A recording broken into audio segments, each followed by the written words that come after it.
Welcome back to Bold Like a Leopard, and I wanted to go a little bit more into a topic that is near and dear to the hearts of many people in America relating to baseball and why the current dust up over the AllStar Game is so damaging to the fabric of this nation's culture.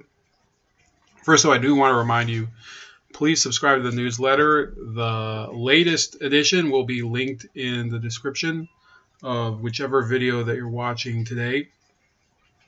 And also find me on Odyssey, on BitChute, and on Rumble for alternative video hosting. Okay, I am not promoting YouTube anymore. It doesn't really make a difference. I think a lot of my people have moved over to BitChute. Hopefully you'll move over to Odyssey or Rumble if you prefer those. I actually like using Odyssey the most. And you can also find me on Minds and Gab for other sort of media that's non-video. But I do share my videos there too. I call this Major League Baseball gave up the big lead by throwing a woke ball. And it is pretty tragic because if you are someone who grew up really reading about the history of baseball, the legacy of the different generations of players, whether it was the early period with controversial people like Ty Cobb or Honus Wagner or Grover Cleveland Alexander, or you go further on, there's Babe Ruth, of course, and Lou Gehrig. And then there's the Joe DiMaggio generation, which includes Jackie Robinson. And then further on, you see that the tradition of the game and the legacy of the people that were playing for previous generations is one of the most time-honored traditions of the sport. Because almost any team, I mean, whether it's the Yankees or the Reds or the Cubs, will have an old-timers game. They will have the elderly players come out on the field, and they will pay tribute to the people that came before them. So when you see the woke generation, the people that are in vogue today, trying to change the character of the game, and I'm not just talking about like the fully woke people, the social justice warriors. I am talking also about people who, they're politicians, they're cynical people that don't even have any real beliefs. They're trying to leverage the game of baseball in order to accomplish political goals. It really is a different level of just greed and lack of respect for really why people consider themselves to be Americans. And it's not only Americans. Baseball is a major interest for people in many, many countries. It's obviously not even close to being the most popular sport in the world. I know most people around the world, they'll watch association football, soccer, as we call it here in the U.S. I'm not going to contend that it's the most important game in the world. But many kids in Latin America, whether it's the Dominican Republic or Panama or Venezuela, they grow up and they grow up idolizing various Major League Baseball players who are Latino, like Miguel Cabrera, or they're Jose Altuve, and they want to come to this country, become players on teams like the Yankees or the Astros or the Padres or the Dodgers, especially the Dodgers, by the way. They have a massive following in Mexico. And it was never a political issue. There are some political intersections, such as the status of Cuban baseball players. But they were never partisan. They were never used in order to force the league to take a position on a certain issue that is divided the country. It's divided the country along partisan lines until today, where Major League Baseball has decided they're going to remove the All-Star Game from Atlanta, and they're going to put it in Denver, apparently, because they disagree with the new voting law in Georgia that requires people to furnish a voter ID. which is, by the way, I mean, why are they playing if it's such a problem, if it's such a racist policy? I mean, I live in Ohio. We have very strict voter ID laws here. I think they could be stricter. In fact, I don't think when you have people coming into polling places with masks, as was this previous year, I mean, what's the point of having a photo ID if they can't see the lower half of your face? So, why is Major League Baseball having games played in Cincinnati and Cleveland, right? Aren't we, discriminating in the same way as Georgia? It's a fair question, and it's the same question about Colorado. They have also a voter ID law over there. And some people will try to contend. I'm sure that this may have already been brought up, and maybe if it hasn't, it will be soon. People will try to say, oh, there's a history of discrimination in Georgia because of Jim Crow and the legacy of slavery or whatever. That is probably one of the weakest arguments that you can have. That because it had nothing to do with voter ID. It had to do with poll taxes. It had to do with naked voter intimidation, which is not what voter ID is. Voter ID merely means that you, whatever race you are, you get to a polling place, you show a poll worker your ID so they can confirm that you are the person in the registry, and then they give you your ballot and you vote. And generally there isn't a problem. If there was such a problem, there was never a dispute that was properly and lawfully pursued in states like Ohio, where voter ID literally excluded someone who should have been able to vote, right? There's no rational reason why someone could be denied unjustly the right to vote simply because they don't have a voter ID. And those are saying, oh, well, some of the poor or elderly people, they don't have it. Look, if it's such a problem, then maybe you need a program where you give people voter ID so that they can vote, and then it'll be solved. But this isn't only an issue of voter ID.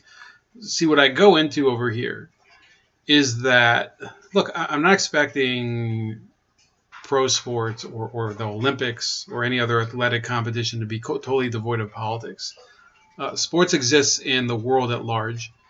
It isn't its own hermetically sealed environment where, we, God forbid, somebody said, that people should be allowed to say things, even if they're controversial.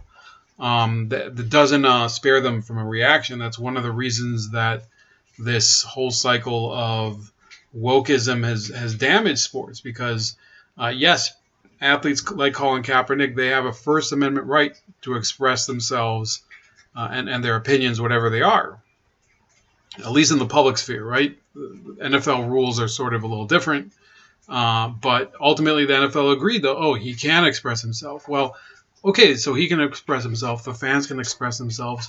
Fans have decided in many cities to not come to games anymore. They disagree with the beliefs of athletes like Kaepernick or athletes like,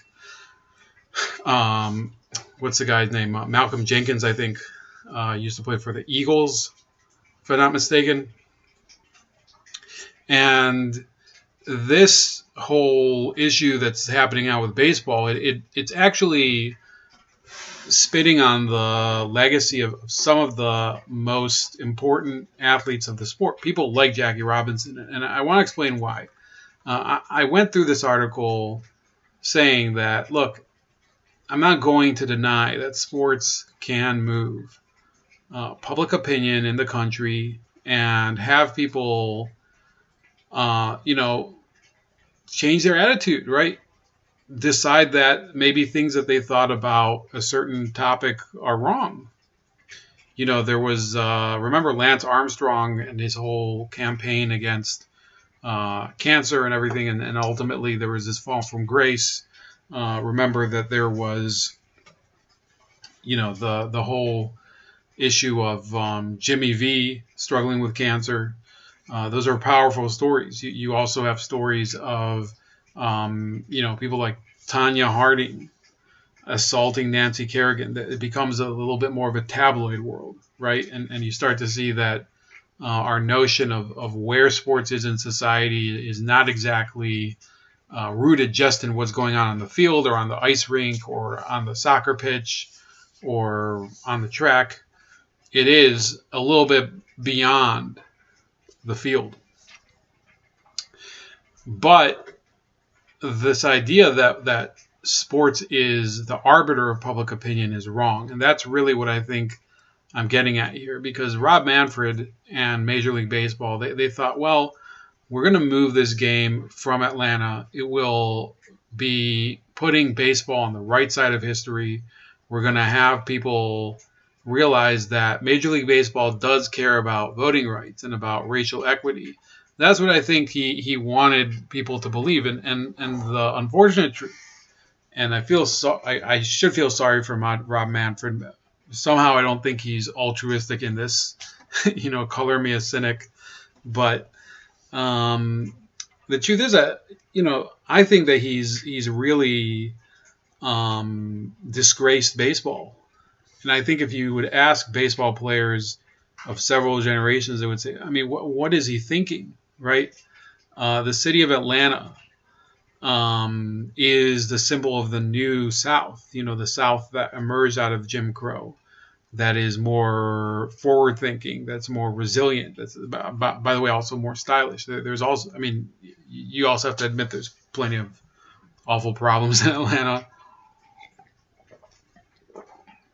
where it's not a city that one would generally think of as, backward anymore. It's actually one of the most modern cities in the country. There's more black people moving to the Atlanta area than any other metro zone in the country, because it's more there's more economic opportunity. It's a growing economy, growing business opportunities. So people naturally flock there. It has nothing to do with politics. It has to do with opportunity. It has to do with economics. It has to do with the ambition of those black Americans that have an entrepreneurial sense, or that are looking to develop themselves professionally and benefit from a stronger social scene and community, right? I'm not going to say that I think that it's a totally healthy community, because we've seen what's happened with the Rayshard Brooks incident. The reaction to it showed that, let's be honest, there's a lot wrong with Atlanta.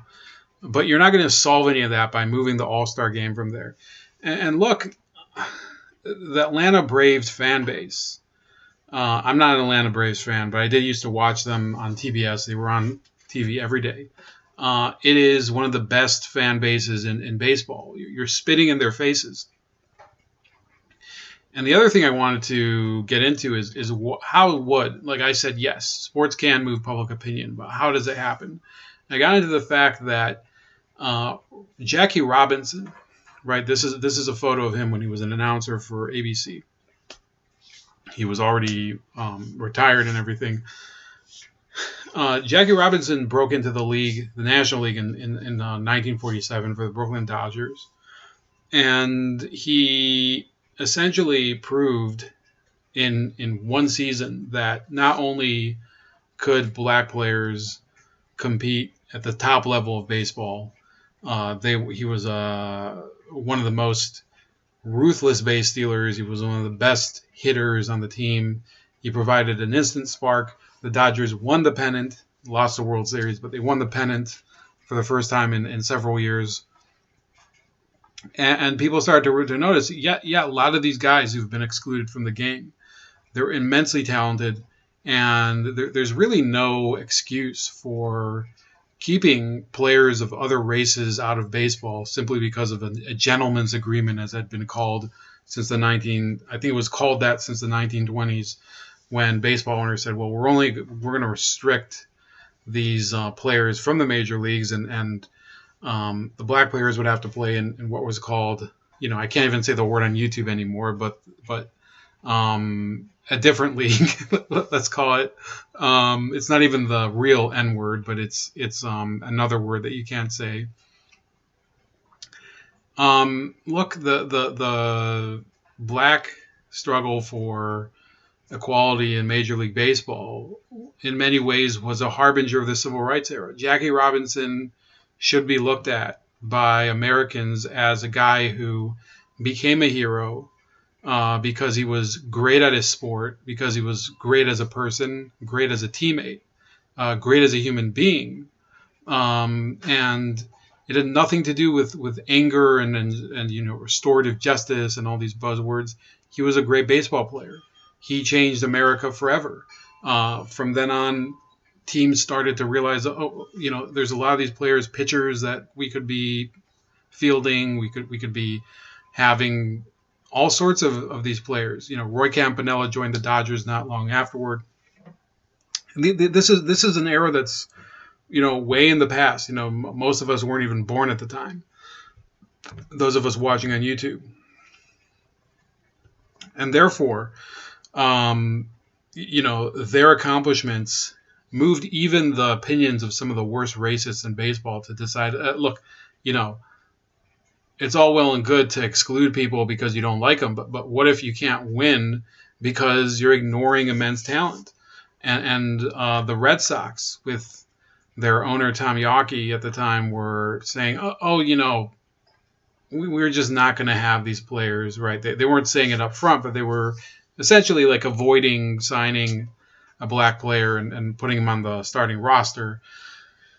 But they just had all these awful seasons in the 50s that they weren't competing. The Yankees were destroying them in every way. The Yankees, by the way, also integrated for the first time in 1955, I believe, with Elston Howard. I have it in the article somewhere.